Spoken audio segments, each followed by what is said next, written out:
আসসালামু আলাইকুম ওরহমতুল্লাহি ওবরাকাতুহ।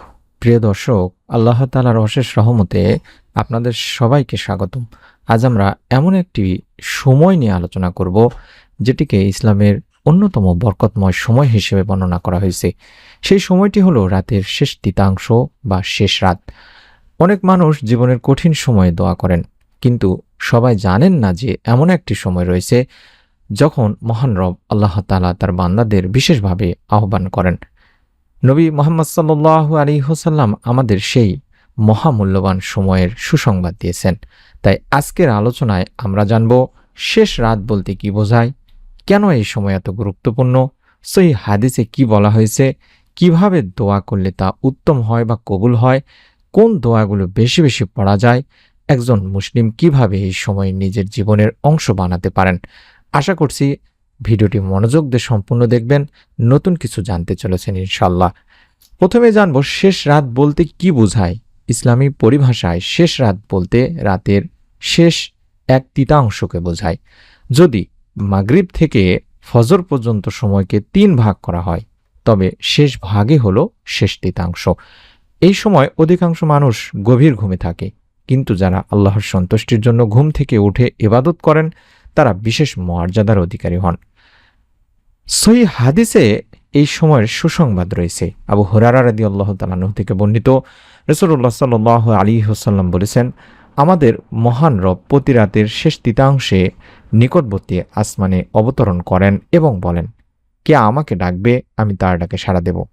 কে আমার কাছে চাইবে, আমি তাকে দান করব। কে আমার কাছে ক্ষমা চাইবে, আমি তাকে ক্ষমা করব।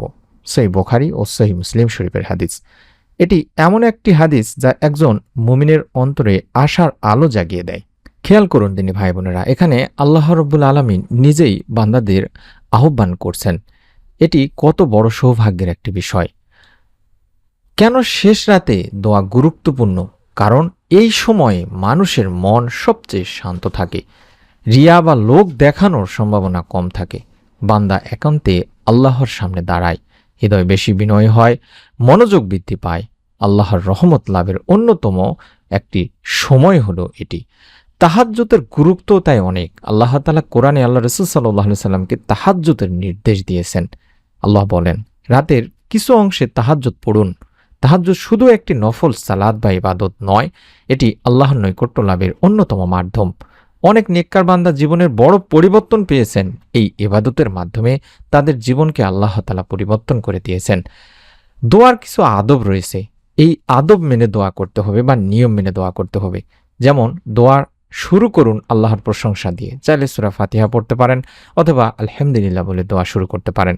এরপর নবী সাল্লাল্লাহু আলাইহি সাল্লামের উপর দরুদ পাঠ করুন। চাইলে আল্লাহুম্মা সাল্লি ওয়া সাল্লিম আলা নবিয়িনা মুহাম্মদ এই ছোট্ট দরুদটি পড়তে পারেন। আমি সচরাচর এই ছোট্ট দরুদটি শিখিয়ে দিয়ে থাকি এবং বিনয়ের সাথে অবশ্যই দুইখানা হাত তুলে বা হাত উঠিয়ে দোয়া করুন। আল্লাহর সুন্দর নাম ধরে ডাকুন। আল্লাহকে বলুন, ইয়া আল্লাহ, ইয়া রহমান, ইয়া রাহিম, ইয়া কারিম সাত্তার, ইয়া জেল জালালি ওয়াল ইকরাম। এই সুন্দর নামগুলো ধরে ধরে ডাকুন। দোয়ার শেষে আবারও দরুদ পাঠ করুন। দোয়া কবুলে তাড়াহুড়া করবেন না। কোন দোয়াগুলো বেশি বেশি পড়বেন এবার সেটি শিখিয়ে দিচ্ছি। যেমন আল্লাহ তাআলার কাছে প্রথমেই ক্ষমার জন্য আপনারা বেশি বেশি করে এই ছোট্ট দোয়াটি পড়বেন, আল্লাহুম্মা গফিরলি ওয়ারহামনি ওয়াহদিনি ওয়াফাইনি ওয়ারজুকনি। এভাবে এই ছোট্ট দোয়াটি বেশি বেশি করে পড়বেন। অর্থাৎ, হে আল্লাহ, আমাকে ক্ষমা করুন, আমার প্রতি দয়া করুন, আমাকে হেদায়েত দিন, আমাকে সুস্থতা দিন, আমাকে উত্তম রিজিক দিন এবং ইস্তেগফার করবেন। আস্তাগফিরুল্লাহ ওয়া আতুবু ইলাইহি। এটি বেশি বেশি করে পড়বেন। এটি পড়া উত্তম।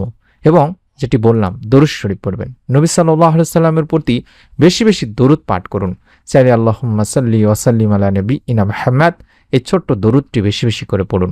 এবং একটি কোরআনের দোয়া, কোরআনের অন্যতম শ্রেষ্ঠ দোয়া, সেই দোয়াটি বেশি বেশি করে পড়বেন। রব্বানা আতিনা ফিদ দুনিয়া হাসানাহ ওয়া ফিল আখিরাতি হাসানাহ ওয়া কিনা আযাবান নার। এই দোয়াটি কোরআনের অন্যতম শ্রেষ্ঠ দোয়া দিনী ভাই বোনেরা। কারণ এই দোয়াতে দুনিয়া ও আখিরাতের জন্য আল্লাহ তাআলার কাছে চাওয়া হয়ে থাকে। দোয়া কবুলের কিছু শর্ত রয়েছে।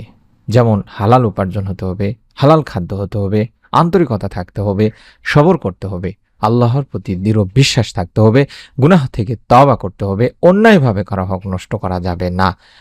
যেসব ভুল আমাদের করা উচিত নয়, যেমন দোয়ার সময় নিরাশ হয়ে যাওয়া, বলা যে আমার দোয়া কবুল হয় না, এমন ধারণা করা বা বলা, গুনাহের কাজ চালিয়ে যাওয়া, আত্মীয়তার সম্পর্ক ছিন্ন করার জন্য আল্লাহ তাআলার কাছে দোয়া করা, অন্যায় বা পাপের জন্য দোয়া করা।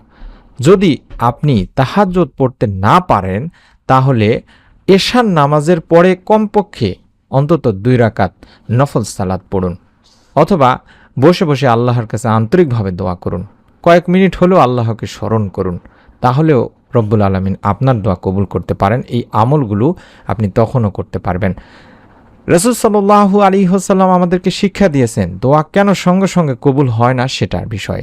মুমিনের দোয়া কখনোই ব্যথা যায় না। আল্লাহ কখনো কখনো হয়তোবা দেরি করেন, সঙ্গে সঙ্গে দেন, অথবা দেরি করেন, কখনো ভবিষ্যতের জন্য সংরক্ষণ করেন, কখনো কোনো বিপদ থেকে তাকে দূরে রাখেন বা বিপদ আপদ দূর করে দেন। তাই দোয়া করা কখনো বন্ধ করবেন না দিনী ভাই বোনেরা।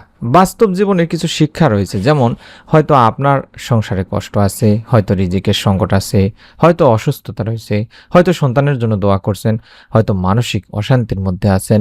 এই সব বিষয় আল্লাহ তাআলার কাছে খুলে বলুন। মানুষের কাছে সব কথা বলা যায় না, কিন্তু মহান রব আল্লাহ তাআলার কাছে সব কথা বলা যায়। তিনি সব জানেন, সব শোনেন, সবচেয়ে উত্তম সিদ্ধান্তই তিনিই দেন।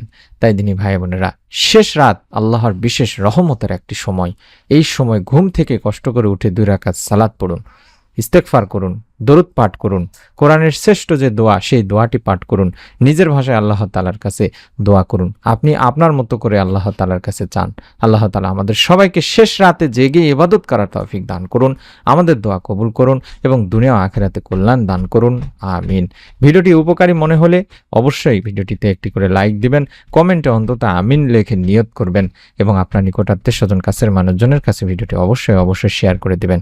সাবস্ক্রাইব করতে ভুলবেন না এরকম নতুন ভিডিও পাওয়ার জন্য। আমরা মন থেকে দোয়া করি যারা আমলটি করবেন রব্বুল আলামিন যেন এই আমলের ওসিলায় আপনার মনের আশা আকাঙ্ক্ষা পূরণ করে দেন, আপনাকে শান্তি দান করেন। আমিন। আসসালামু আলাইকুম ওয়া রাহমাতুল্লাহ।